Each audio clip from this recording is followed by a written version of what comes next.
Hello friends, எல்லாருமே எப்படி இருக்கீங்க? இன்னைக்கு வீடியோ நம்ம பார்க்க போறது ஒரு பையன் ஒரு பெண் மேல பைத்தியக்காரத்தனமான அன்பு வைத்திருந்தானா அவனுக்கு வெளிப்படக்கூடிய ஒரு 10 அறிகுறிகள் பற்றி நம்ம பார்க்க போறோம். இந்த வீடியோல பாத்தீங்கன்னா ஒரு பெண் இதை தெரிஞ்சுக்கணும் அப்படிங்கிறது கிடையாது, ஒரு ஆண் தெரிஞ்சுக்கணுங்கிறதுக்கான வீடியோ. அதாவது ஒரு பையன் உண்மையிலே அந்த பொண்ணு லவ் பண்றானா, அவன் அந்த பொண்ணு மேல உண்மையிலே இவ்வளவு அன்பா இருக்கானா அப்படின்னு அவனுக்கு அவனே தெரிஞ்சு கொள்ளக்கூடிய ஒரு 10 சென்டென்ஸை பத்தி நம்ம பார்க்க போறோம். சொல்ல போனா நிறைய ஆண்களுக்கு பாத்தீங்கன்னா அந்த பெண் மேல நம்ம இவ்வளவு அன்பா இருக்கிறோமா அப்படிங்கிறது தெரியாமலேயே, அதை உணராமலேயே அவங்க கிடைச்ச அந்த பொக்கிஷத்தை இழந்துடுறாங்க. அதுக்கப்புறம் தவிக்கிறாங்க. அந்த பொண்ணு கூட இருக்கும்போது அந்த பொண்ணோட எப்ப பாரு சண்டை போட்டு கோவப்பட்டு அவங்க கோவத்தாலே அந்த பெண்ணை இழந்துட்டு அதுக்கப்புறம் நம்ம அந்த பொண்ணை தவற விட்டமேன்னு அழுகுறாங்க. அந்த நேரத்தில் அந்த பையனால் அதை ஏத்துக்கவே முடியாத நிலைக்கு போயிடுறாங்க. அதனாலதான் இன்னைக்கு வீடியோ ஒன்லி ஃபார் பசங்களுக்காக நான் சொல்லிடுறேன். இப்ப நான் சொல்லக்கூடிய இந்த சிம்டம்ஸ்லாம் உங்ககிட்ட இருக்குன்னு உங்களுக்கு தெரிஞ்சிச்சுன்னா கண்டிப்பா அந்த பொண்ணை தவற விடாதீங்க. அந்த பெண் தான் உங்களுக்கான தேவதை. அந்த பொண்ணை தவற விடாதீங்க. நல்ல லைஃப் பார்ட்னரை சூஸ் பண்ணியிருக்கீங்க. So you are the right place. ஏன்னா நீங்க அந்த பொண்ணை அந்த அளவுக்கு லவ் பண்றீங்க. உங்களுக்கான வீடியோ தான் இது. முதல் விஷயம் என்ன அப்படின்னு கேட்டீங்கன்னா, நீங்க விரும்பக்கூடிய அந்த பொண் அது உங்க ஃப்ரெண்டா இருக்கலாம். நான் லவ்வருன்னு சொல்ல விரும்பல, அது உங்க ஃப்ரெண்டா கூட இருக்கலாம். அவங்க மேல நீங்க ரொம்ப அதிகப்படியான அக்கறை காட்ட ஆரம்பிப்பீங்க. அக்கறை என்ன? எப்படி அந்த பொண்ணு சாப்பிட்டுருச்சா, காபி குடிச்சுதா, டீ குடிச்சுதா, தூங்கி எந்திரிச்சிருச்சா, கரெக்டான டைமுக்கு தூங்குதா, இன்னைக்கு காலேஜ் போயிருக்கா, காலேஜ்ல பஸ்ஸை விட்டு நீட்டா இறங்கிருச்சா, கிளாஸுக்கு போச்சா, சேஃபா வீட்டுக்கு வந்துருச்சா, என்ன பண்ணுது ஏது பண்ணுது அப்படின்னு எல்லாத்தையுமே தெரிஞ்சுக்க நினைப்பீங்க. அந்த பொண்ணை பத்தி ஈச் மூமெண்ட், அந்த பொண்ணு இப்ப என்ன பண்ணுது அப்படிங்கிற எல்லாத்தையுமே தெரிஞ்சுக்கிறதுக்காக முயற்சி பண்ணுவீங்க. அதுதான் உங்களோட முதல் விஷயமா இருக்கும். இந்த செகண்ட் அந்த பொண்ணு என்ன பண்ணுதுன்னு கேட்டாங்கன்னா உங்களால சொல்ல முடியும். அந்த அளவுக்கு நீங்க இருப்பீங்க. ரெண்டாவது என்னன்னு கேட்டீங்கன்னா, அந்த பொண்ணுடைய நல்ல விஷயங்களை பத்தி எடுத்து சொல்ல ஆரம்பிப்பீங்க. அந்த பொண்ணு பாக்குறதுக்கு நல்லா அழகா இருக்கும், நல்ல குணங்கள் நிறைஞ்ச ஒரு பொண்ணு, ரொம்ப பிரில்லியண்டான பொண்ணு தெரியுமா அப்படின்னுவீங்க. இந்த மாதிரி படிப்புல நல்ல டேலண்டா இருக்கும், எதை கொடுத்தாலும் மெமரி பண்ணிடுவா, ரொம்ப அழகா சொல்லி கொடுப்பா அப்படின்னு அந்த பொண்ணு கிட்ட இருக்கக்கூடிய சின்ன விஷயங்கள் கூட ரொம்ப பெருசாவும் ரொம்ப அழகாவும் சொல்ல நினைப்பீங்க. சொல்லப்போனா அது ரொம்ப சாதாரணமான விஷயமா தான் மற்றவங்களுக்கு தெரியும். ஆனா உங்களுக்கு அதுதான் சூப்பரான கேரக்டரா இருக்காளே அப்படின்னு நீங்க நினைக்கிற அளவுக்கு இருக்கும். இந்த மாதிரி ஒரு பொண்ணா வந்துச்சுன்னா கண்டிப்பா தவற விடாதீங்க. மூணாவது பாத்தீங்கன்னா, அந்த பொண்ணோட எண்ணங்களுக்கும் கருத்துக்கும் முக்கியத்துவம் கொடுப்பீங்க. அது சாதாரண சின்ன விஷயமா இருந்தாலும் சரி அல்லது பெரிய விஷயமா இருந்தாலும் சரி, அந்த பொண்ணோட எண்ணங்களுக்கு இம்பார்ட்டன்ஸ் கொடுப்பீங்க. சிம்பிளா சொல்றேனே, இப்போ உங்களுக்கு ஒரு பைக் வாங்கணும்னு ஆசையா இருக்கு, நீங்க பைக் வாங்கலாம்னு முடிவு பண்ணிட்டீங்க. ஏதோ ஒரு பைக் சம்திங் லைக் ஒரு R15 MT8 ஏதோ ஒன்று வாங்கணும்னு நினைக்கிறீங்க. இப்போ நீங்க பாத்தீங்கன்னா அந்த பொண்ணுகிட்ட நான் இந்த மாதிரி ஒரு பிளாக் கலர் வாங்கலான்னு இருக்கேன், எனக்கு இந்த பைக் ரொம்ப பிடிச்சிருக்கு அப்படின்னா அந்த பொண்ணு இல்ல முடியாது வாங்காத அப்படின்னு சொல்லிச்சுன்னா நீங்க அந்த பொண்ணு சரி வாங்கி தொலை அப்படின்னு சொல்ற வரைக்கும் நீங்க வாங்க மாட்டீங்க. அந்த பொண்ணவே திருவிட்டே இருப்பீங்க. ப்ளீஸ்பா வாங்குறதுக்கு அலோவ் பண்ணு, நல்லா இருக்கும், நம்ம அப்படி பண்ணலாம் இப்படி பண்ணலாம் அது பண்ணலாம் இது பண்ணலாம் அப்படின்னு திருவிட்டே இருப்பீங்களே தவிர அந்த பொண்ணோட விருப்பம் இல்லாமல் நீங்க செய்ய மாட்டீங்க. உங்களோட எல்லா ஆசைகளுமே அந்த பொண்ணு சார்ந்ததா இருக்குமே. பைக் வாங்கினாலும் அந்த பொண்ணு கூட போகணும்னு நினைப்பீங்க. உங்களோட சின்ன சின்ன விஷயங்கள் கூட பாத்தீங்கன்னா அந்த பெண்ணை சுத்தி தான் உங்களுக்கு வர ஆரம்பிக்கும். நாலாவது பாயிண்ட், அந்த பொண்ணுக்கு பாத்தீங்கன்னா ஏதாவது ஒரு காயம் பட்டிருக்கு, அதாவது நீ உங்களால அப்படின்னு கிடையாது, ஏதாவது ஒரு வகையில் அந்த பொண்ணுக்கு ஒரு காயம் இருந்துச்சு அப்படின்னா மனதளவிலும் சரி உடலளவிலும் சரி ஏதாவது ஒரு சின்ன காயமா இருந்தாலுமே அது உங்களை பெருசா பாதிக்கும். சொல்ல போனா அந்த பொண்ணுக்கு எங்க ரோட்ல சின்னதா ஒரு சராய்ப்பு வந்திருக்கலாம், ஆனா உங்களோட மனசுல அது எப்படி தோணுனா, எப்படி அவளை அந்த வலி தாங்குவா, அவனால அதை எப்படி ஏத்துக்க முடியும், அவ வலி தாங்க மாட்டாளே,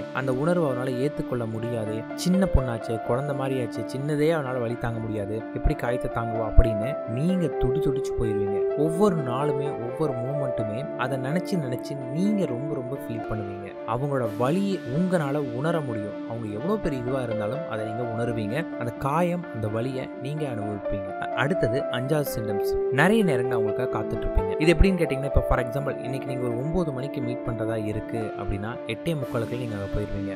அந்த பொண்ணு வந்துராதான்னு நீங்க அந்த பொண்ணுக்காக வெயிட் பண்ணிட்டே இருப்பீங்க. சொல்லப்போனா அந்த பொண்ணோட தான் மெசேஜ் பண்ணிட்டு இருப்பீங்க, எல்லாமே பண்ணிட்டு இருப்பீங்க. இருந்தாலும் அந்த நொடி பாத்தீங்கன்னா அந்த பொண்ணுக்காக காத்துட்டு இருப்பீங்க. கொஞ்சம் சீக்கிரமா அந்த பொண்ணுக்காக காத்துட்டு இருப்பீங்க. போன பிறகு கூட பாத்தீங்கன்னா அந்த மூமெண்ட்ஸை நினைச்சு நீங்க சந்தோஷப்பட்டிருப்பீங்க. நீங்க நல்லா இருந்துச்சு இந்த மூமெண்ட், நம்ம இருந்த அந்த டைம்ல மனசு ரொம்ப சந்தோஷமா இருந்துச்சு அப்படின்னு அந்த மூமெண்ட்டுக்கு பாத்தீங்கன்னா ரொம்ப ரொம்ப இம்பார்ட்டன்ட் கொடுப்பீங்க. சொல்லப்போனா அந்த நாள் முழுக்கவே உங்களுக்கு பாத்தீங்கன்னா அவங்களோட இருந்த சின்ன சின்ன விஷயங்கள் கூட பாத்தீங்கன்னா நீங்க ரசிச்சிருப்பீங்க, அதை நினைச்சிட்டு இருப்பீங்க. அடுத்த பாயிண்ட், உங்களோட மனம் பாத்தீங்கன்னா அவங்கள சுத்தியே தான் இருக்கும். நீங்க உங்களோட ஆசைகளை அவங்க கிட்ட வெளிப்படுத்த நினைப்பீங்க. உங்க கண்ணுக்கு இன்னைக்கு அவங்க ரொம்ப அழகாக தெரிவாங்க. அவங்க பண்ணக்கூடிய விஷயங்கள் மட்டும் கிடையாது, அவங்களோட சாதாரண விஷயங்கள் கூட உங்கள் கண்ணுக்கு ரொம்ப அழகாக இருக்கும். எப்படி சொல்கிறது, சில பெண்கள்லாம் வந்து ஹேரை தலையில் சைடில் எடுத்துகிட்டு இருப்பாங்க இல்லையா, அது உங்களுக்கு பார்க்கும்போது அவங்க இன்னைக்கு ரொம்ப அழகாக இருக்கிற மாதிரி உங்களுக்கு தோண ஆரம்பிக்கும். இந்த செயினை கடிக்கிறது, சின்ன சின்ன விஷயங்கள் கூட வந்து பார்த்தீங்கன்னா உங்கள் கண்ணுக்கு அழகாக தெரியும். மற்றவங்களை பொறுத்தளவுக்கு அந்த பொண்ணு பார்க்குறதுக்கு எவ்வளோ அசிங்கமாக அவங்களுக்கு தெரிஞ்சாலும் சரி, அதை உங்களால் ஏற்றுக்கவே முடியாது. உங்கள் கண்ணுக்கு அந்த பொண்ணு தேவதையாக தெரியும். ஏன்னா அவங்க உங்களுக்கான தேவதை அப்படிங்கிறத நீங்கள் உணர்வீங்க. அடுத்து வந்து பார்த்தீங்கன்னா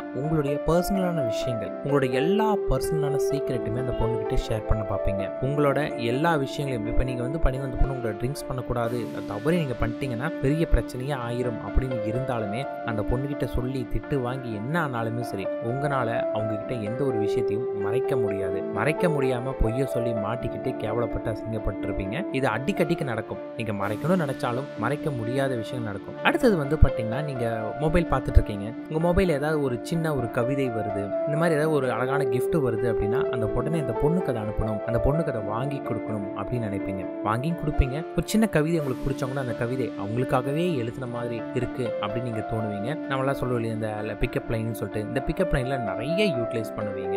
இந்த மாதிரியான விஷயங்கள் எல்லாமே உங்களோட மனசுக்கு நீங்கள் பார்த்த உடனே ஃபர்ஸ்ட் உங்களுக்கு அவங்க தான் தோண ஆரம்பிப்பாங்க. இது உங்களுக்கு வந்து பார்த்தீங்கன்னா அவங்க மேலே நீங்கள் வச்சிருக்கிற அன்பை உங்களுக்கு எடுத்து வைக்க ஆரம்பிக்கும். அடுத்தது, ஒரு பையன் வந்து அவரோட குடும்ப விஷயங்கள் வந்து யார்கிட்டயுமே ஷேர் பண்ண மாட்டான். அவனோட ஃபேமிலியில் இந்த மாதிரி பிரச்சனை இருக்குது, இந்த மாதிரி நடக்குதுன்னு ஷேர் வந்து பார்த்தீங்கன்னா அவ்வளோ சீக்கிரம் பண்ண மாட்டான். ஆனால் அந்த விரும்பக்கூடிய பெண், அது ஒரு ஃப்ரெண்டாக இருந்தாலுமே பரவாயில்ல, அந்த பொண்கிட்ட வந்து பார்த்தீங்கன்னா தன்னோட சொந்த விஷயங்கள் பற்றி அவன் சொல்ல ஆரம்பிப்பான். எனக்கு சின்னதில் இப்படி நடந்திருக்கு, என் வாழ்க்கையில் இப்படி நடந்திருக்கு, இவ்வளோ நான் கஷ்டப்பட்டிருக்கேன் அப்படின்னு எல்லாத்தையுமே வந்து பார்த்தீங்கன்னா சொல்லுவான். அடுத்தது வந்து பார்த்தீங்கன்னா அந்த பொண்ணுக்கிட்ட ரொம்ப ரொம்ப ரொம்ப எக்ஸ்ட்ரீமாக உரிமையை எடுத்துப்பான். எல்லா விஷயங்களையுமே உரிமையை எடுத்துப்பான். அந்த பொண்ணை அவங்க அப்பா அடிச்சிட்டாருன்னு வச்சுக்கோங்களேன், இவனுக்கு கோவம் வரும். அவன் எப்படி உன்னை அடிக்கலாம் அப்படின்னு அவங்க அப்பாவை திட்ட போகிறது, அவங்க அப்பாவை அடிச்சிருன்னு மிரட்டுறது, இந்த மாதிரி நிறைய வேலைகள் பண்ணுவான். அதே மாதிரி ஒரு சில பசங்க எப்படி இருப்பாங்கன்னு கேட்டிங்கன்னா சீண்டி பார்ப்பாங்க. சின்ன சின்ன விஷயங்கள் பண்ணி அந்த பொண்ணை சீண்டி பார்க்கறது, அந்த பொண்ணை கோவப்படுத்துறது.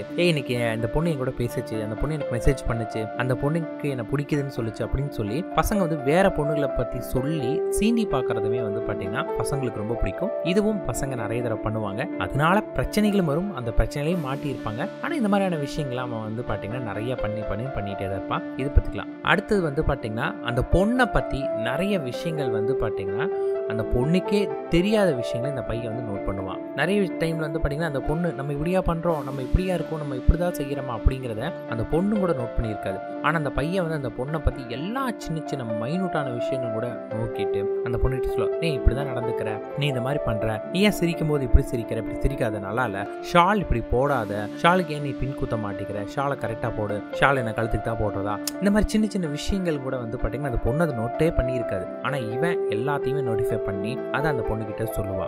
இப்போ நான் சொன்ன இந்த விஷயங்கள் எல்லாமே உங்ககிட்ட இருக்கான்னு முதல்ல பாருங்க. அப்படி இருந்துச்சு அப்படின்னா நீங்க அந்த பொண்ணை உண்மையிலேயே லவ் பண்ணிட்டு இருக்கிறீங்க. Never miss it. அந்த மாதிரி ஒரு பொண்ணு வந்து பார்த்தீங்கன்னா உங்களோட சொத்து, அதை விட்டுறாதீங்க. ஏன்னா நம்மளோட கோபம் தான் நிறைய டைம் நம்ம ஆசைப்பட்ட வாழ்க்கையே இழக்க காரணமாக இருக்கும். அதனால இழக்காமல் பார்த்துக்கோங்க. All the best friends.